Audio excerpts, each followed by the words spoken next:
एउटा बाटोको छेउमा राम्रो फूल थियो।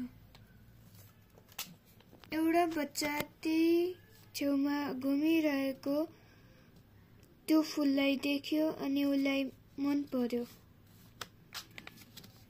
त्यो बच्चाले त्यो फूललाई टिपुम लाग्यो अनि त्यो बच्चाले टिपेर हेर्दा त्यो फूल ओइलेको देख्यो अनि ऊ रुयो।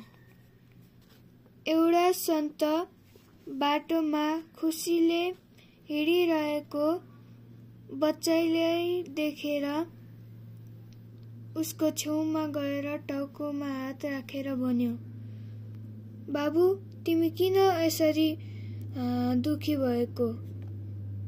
अनि बच्चाले भन्यो, "हेर्नु न, मैले एउटा फूल देखेको थिएँ अनि त्यो फूल मैले राम्रो लागेर मैले त्यसलाई उखालेँ अनि त्यो फूल कस्तो ओइलेको थियो।"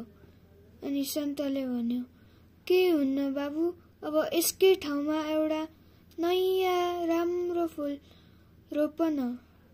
अनि बच्चाले हुन्छ भन्यो। अनि केही दिनपछि त्यो फूलको कोपिला निस्क्यो। माया, सबैलाई माया, सबैतिर माया।